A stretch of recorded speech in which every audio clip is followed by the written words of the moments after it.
비트코인 왕자입니다.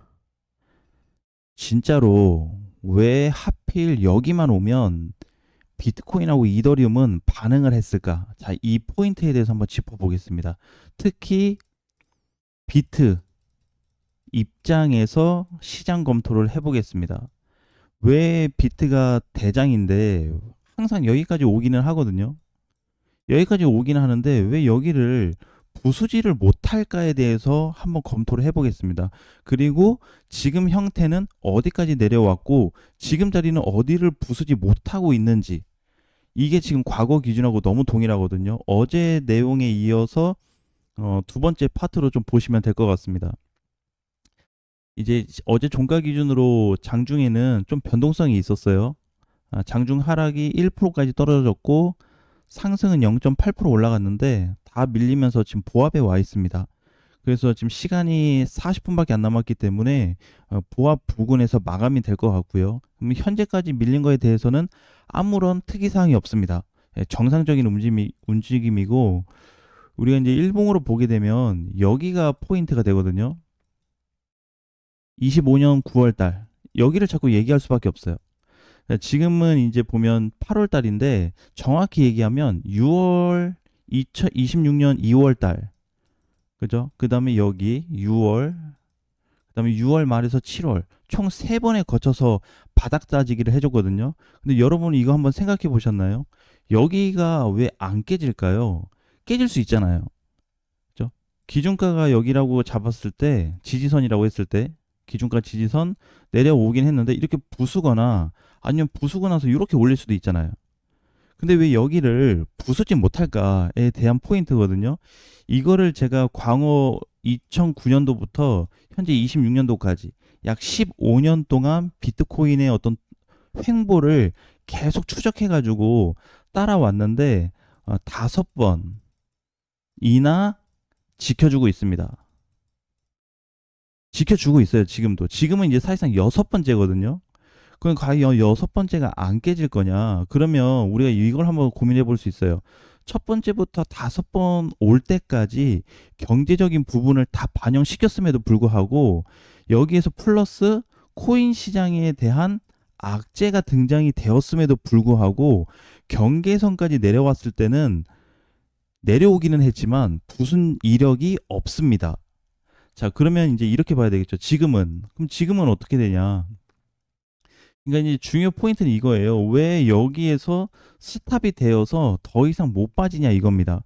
그리고 이쪽 근처만 오게 되면 밀렸다가 급반등 나오고 밀렸다 급반등, 밀리고 빠른 반등으로 다 이어지고 있거든요. 이 포인트가 사실상 되게 중요한 겁니다. 이거를 우리가 주봉으로 잠깐 넘어가서 보게 되면 이렇게 볼 수 있습니다. 자, 저점을 한번 그어 볼게요. 이렇게 완전 저점 기준은 이제 이 정도 기준이 되겠죠. 한 6, 7월 자리. 자, 그 다음에 지켜준 자리가 여기입니다. 그죠? 평균치를 보게 되면 그 다음에 현재 기준은 여기로 잡을 수 있습니다. 여기를 내려오면은 미친 듯이 올라갑니다. 미친 듯이 올라가요. 여기 값을 만약에 피고나 기준으로 잡으면 상단에 있거든요. 그래서 지금 일단 이탈, 기본적인 값에 이탈도 없고 이 값을 절대적으로 지켜주고 있어요. 근데 이거에 대한 전체 포인트가 뭐냐면 다 최종 지지선에 왔을 때 이게 최종 지지선 구간에서의 나타나는 반응이었습니다. 지금까지는 그렇게 얘기할 수 있어요. 그러니까 이번에 빼고 지금 26년에 대한 기준을 빼고 그 전년도부터 얘기해서 2009년도까지 검토를 하면 5번 왔다 그랬잖아요. 그 5번에 대한 결과가 최종 지지선에서 나왔던 반응들이었습니다. 그럼 지금은 비트코인이 상승 후에 눌림 자리에 와서 나타나고 있는 6번째의 자리거든요. 과연 이번에는 붕괴가 되지 않을까? 근데 저도 두 가지 포인트를 항상 열어두는데 검토하면서 만약에 올라가면 정말 다행인데 깨진다고 한번 가정을 해봤습니다. 자, 여기가 이렇게 깨져서 흘러내렸다. 그런다면은 제가 기간을 한번 검토를 했어요. 무너졌다가 다시 살아나는 데까지 최소 2년 이상이 걸릴 것 같습니다. 정말 빠르게 잡은 거거든요. 최소 2년. 지금 25년 9월부터 26년 8월인데 이거 지금 조정 기간만 거의 1년이에요. 그죠? 다음 달 되면 1년인데 무너져서 바로 반등이 나온다고 그래도 최소 2년 이상이 걸립니다. 그러니까 사실상 붕괴가 돼버리면은 하락도 2년이 발생하고 있고요. 플러스 코인 시장에 자금이 있죠. 자금 이탈이 굉장히 높아지게 될 거예요. 왜 그러냐면 단 한 번도 붕괴 케이스로 간 적이 없거든요. 그러니까 2009년도부터 2026년도 15년 동안 하락 케이스로 간 이력이 없습니다. ETF 시장은 뭐 당연하고 뭐 생긴 지 얼마 안 됐기 때문에 현물 시장 같은 경우에도 이 포인트가 잡힌 적이 없어요. 그래서 만약에 처음 등장하게 된다면 역대 매물이 쏟아져서 망가져 버리는 흐름으로 이어질 가능성이 굉장히 높습니다. 자, 그런데 반면에 붕괴가 되지 않았어요. 그렇다면은 현재 자리에서는 강세로 돌아설 가능성이 매우 높습니다. 지금은 극변동 구간이기 때문에 일반적인 변동 시장이 아닙니다. 왜냐하면 마지막 선까지 왔어요. 그러니까 우리가 알고 있는 22년도 저점이라든지 24년도 초 돌파 지점이라든지 그 전에 2020년도 바닥, 2019년도 저점 구간 최근만 보면은 거기도 다 급변동 구간에서 시장이 상승으로 올라와 줬거든요. 그러면은 우리가 여기서 알아야 되는 거는 다른 어떤 경제적인 부분하고 좀 다를 수는 있겠지만 차트 구조 상의 기본 구조는 변동이 되고 있지 않습니다. 그러니까 우리가 어떤 내용이 등장하면 그 내용은 충분히 갖다가 만들 수가 있거든요. 그러니까 뭐 때문에 이렇게 됐고 뭐 때문에 이렇게 됐다더라. 상승 하락에 대한 이유를 설정할 수는 있는데 기본적으로 가지고 있는 차트 구조는 변동된 적이 없다는 얘기입니다. 그러니까 이번에 무너지면 사실상 최초 붕괴가 성립이 되는 거예요. 최초 붕괴. 네, 이거는 확실합니다. 자, 그러면 이제 만약에 여기를 깨지 않는다고 했을 때는 지금 자리가 비트코인 완전 저가 상태로 보셔야 됩니다. 자, 그런데 이제 우리가 포인트 잡는 거는 왜 여기 저점이 깨지지 않냐에 대한 이 부분이거든요. 이 포인트를 봤을 때는 최종 지지선도 성립이 되는데 이 바닥에 왔을 때 항상 뭐가 들어왔냐면 수급이 유지가 됐습니다. 두 번째 이유거든요, 이게. 그러니까 우리가 보통 이제 돌파가 되고 나면 이 돌파 때 수급이 들어오잖아요.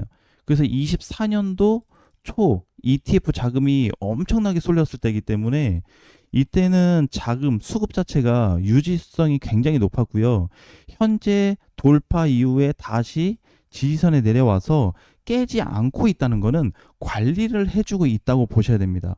그래서 지금 시장이 무조건 좋다, 무조건 나쁘다 이것보다는 이번에 뭐 보셨잖아요. 많이 보셨죠. 발표를 제가 최근에 한 5개 넘게 봤는데 시장에 반응을 주지 못하고 있습니다.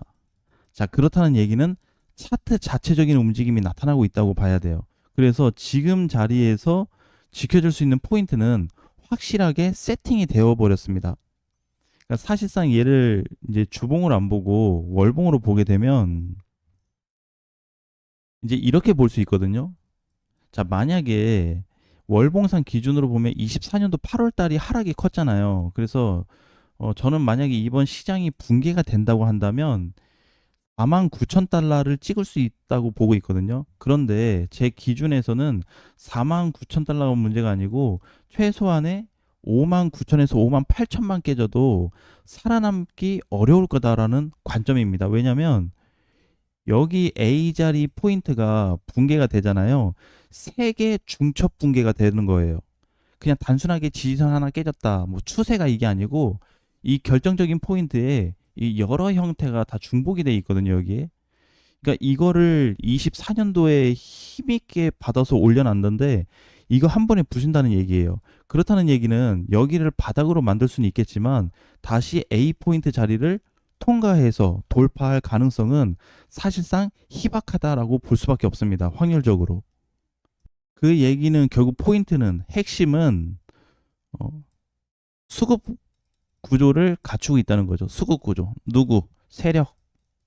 자, 세력들의 마지막 커트라인입니다. 결국의 팩트는 세력이 가지고 있는, 세력이 누가 됐든지 간에 거대 자금을 운영하고 있는 누군가가 여섯 번째 구간에 가지고 있다고 보셔야 돼요. 그러니까 여기 이제 여섯 번째 구간을 만들어줬고 포인트가 상승 포인트로 나오지 못한다면 엄청난 손실이 발생할 겁니다. 코인 시장 전반적으로 엄청난 손실이 발생할 거예요. 이거는 우리 개인 투자자뿐만이 아니고 세력도 마찬가지고요. 기관도 엄청난 타격을 받을 겁니다. 적당히 까먹는 게 아니고요. 완전한 손실 형태로 갈 수 있거든요. 그래서 저는 지금도 사실 그렇게 보고 있어요. 여기를 부술 거면 한번 부셔봐라. 그런 관점이거든요, 아직도. 그래서 지금 기준상 보게 되면 7월 달 이후에 반등 이후로 특별하게 문제는 없습니다. 아직까지. 그리고 아까 얘기했던 이 포인트는 잘 보셔야 되는데 여기는 찍자마자 정말 민감하게 반응해주고 있어요. 굉장히 예민한 자리거든요. 자, 이런 포인트들이 머무른 시간이 거의 없다고 보시면 돼요. 보통 뭐 하루 또는 일주일 이내에 다 반응이 나와서 올라가줬지 오랜 시간이 바닥에서 막 찌다가 이렇게 올라가지는 않거든요. 그래서 지금 포인트가 엄청난 경계선에 와 있다고 보시면 되는데 이거를 제가 한번 중요 난이도를 한번 짜봤습니다. 2009년부터 2026년도까지 15년간 가장 중요한 선이 어디냐라고 한다면 지금입니다. 지금이에요. 왜냐하면 역대 자금 규모를 가지고 있습니다. 예전에는 가격이 싸니까 적은 금액으로 이렇게 쭉쭉 밀어 올려갔거든요. 괜찮았어요. 그리고 그 당시에는 코인도 많이 없으니까 그냥 밀어 올리기가 사실상 수월했습니다. 근데 지금은 코인도 많이 생겼고요. 비트코인 가격도 과거 대비 많이 올라갔거든요. 배수로 올라갔잖아요. 그렇기 때문에 이거를 지금 과거처럼 가벼운 위치로 볼 수가 없습니다. 그러니까 적은 금액으로 사실상 불가능해요. 커졌기 때문에 더 큰 금액으로 만들어주지 못하면 안 되기 때문에 최근에 기사 보면 자꾸 뭐 비트코인 막 ETF 쪽 팔고 있다 그러고 계속 그런 얘기밖에 없죠. 근데 팔고 있다고 한들 깨지지 않고 있기 때문에 붕괴만 되지 않는다면 빠른 반전이 가능한 시장 구조를 갖추고 있습니다. 그래서 추세상 보게 되면 일봉으로 봤을 때 저는 6만 한 9천에서 7만까지는 다이렉트 반등이 가능하다고 보고 있어요. 다이렉트. 그래서 여기를 오히려 이렇게 촘촘히 올라와 줄 수도 있겠지만 한 번에 뚫을 때 거대하게 상승 포인트가 등장할 수 있는 시점까지 예상을 해두고 그동안에 6번째까지 오게 됐는데 다섯 번째까지는 잘 지켜줘 왔지만 이번 6번째 구간에서 어떤 변동성을 만들어 줄지 여러분들이 직접 전반적인 내용을 보고 판단을 해보셨으면 좋겠습니다.